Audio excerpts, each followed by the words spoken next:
Bismillahirrahmanirrahim. Assalamualaikum warahmatullahi wabarakatuh. Alhamdulillahi rabbil alamin. Hamdan wa syukran lillah. Allahumma salli wa sallim wa barik ala sayyidina Muhammad wa ala ali sayyidina Muhammad. Alhamdulillah, dengan rahmat Allah dan hidayahnya dan juga ridhanya, kita telah memasuki bulan Ramadan kembali. Mudah-mudahan bulan Ramadan yang lalu dan sekarang mendapatkan nilai ibadah yang semakin meningkat. Salawat dan salam mari kita hadiahkan kepada Nabi kita Muhammad sallallahu alaihi wasallam. Kaum muslimin dan muslimat yang dirahmati Allah, kita telah memasuki bulan Ramadan kembali. Dalam pengamalan bulan Ramadan ini, amalan-amalan apa saja yang harus kita tingkatkan atau kita prioritaskan? Sebenarnya banyak amalan-amalan yang kita kerjakan, cuman kita rangkum menjadi 6 amalan yang harus kita prioritaskan di bulan Ramadan ini. Yang pertama ialah qiyamul lail. Ya, sebagaimana sabda Rasulullah sallallahu alaihi wasallam, "Man qama Ramadhana imanan wa ihtisaban, ghufira lahu ma taqaddama min dhanbi." Barang siapa menghidupkan malam bulan Ramadan dengan penuh keimanan dan penuh harapan, maka diampuni dosa yang telah lalu. Kaum muslimin muslimat yang dirahmati Allah, apa sih qiyamul lail itu?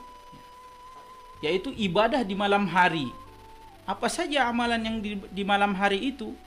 Ya, bisa tarawih, bisa sholat tahajud, bisa membaca Al-Quran, bisa bersolawat, bisa berzikir, atau belajar hadis, atau mendengar tausiah. Apa saja yang mengandung ibadah yang kita lakukan di malam hari, itu namanya qiyamul lail.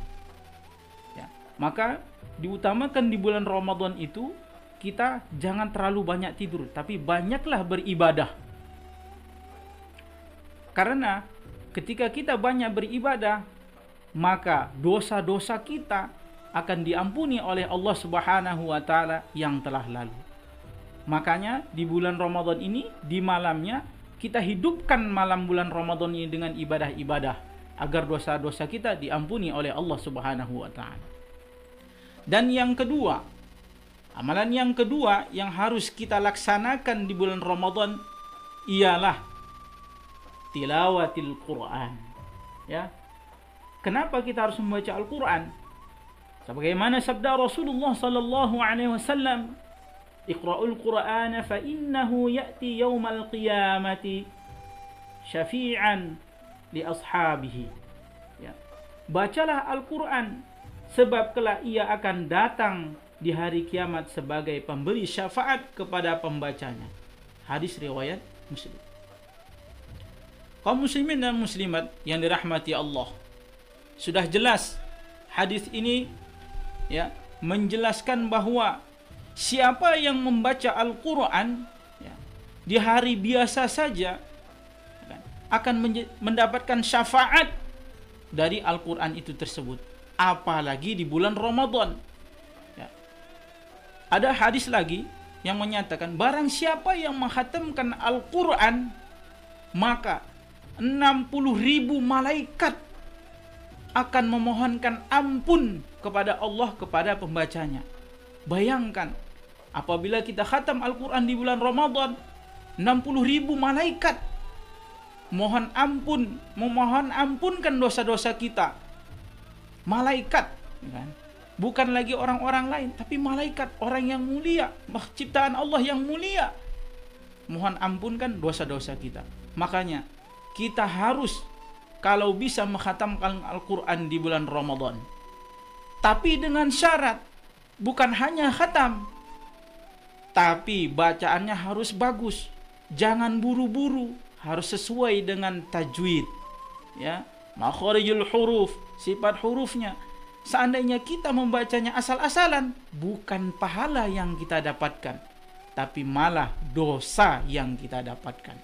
Maka dari itu, Silahkan kita mengejar target khatam Al-Quran.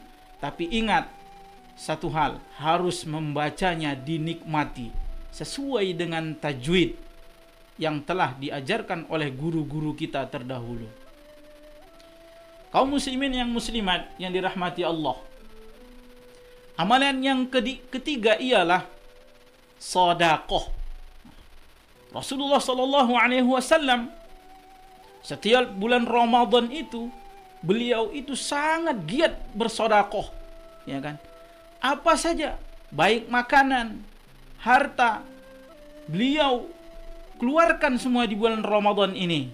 Kenapa? Karena sedekah di bulan Ramadan akan dilipat gandakan oleh Allah pahalanya. Bukan secara materi saja, tapi pahala pun dilipat gandakan oleh Allah Subhanahu wa ta'ala. Maka dari itu, jangan ragu-ragu kita untuk bersedekah di bulan Ramadan ini. Seandainya kita tidak mampu mengeluarkan sedekah setengah dari harta kita, maka keluarkanlah 5% dari harta kita.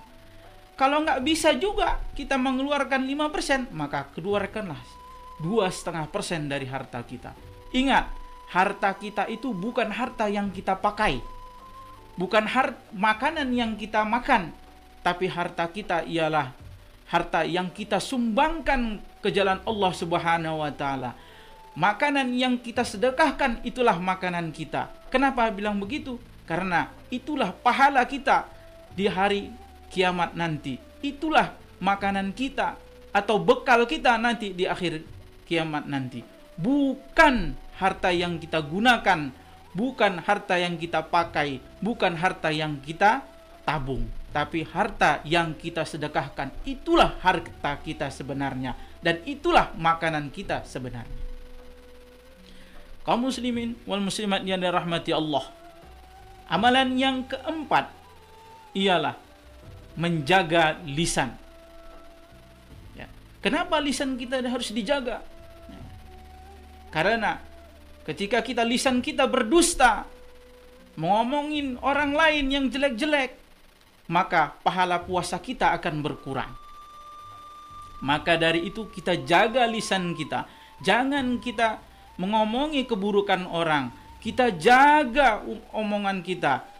Kalau tidak bisa menjaga omongan kita, lebih baik kita diam, ya, berzikir, ya. Jangan mencari kesalahan-kesalahan orang. Oh, saya tidak ngomong kok. Semisalnya begini nih. Oh, saya tidak ngomong kok.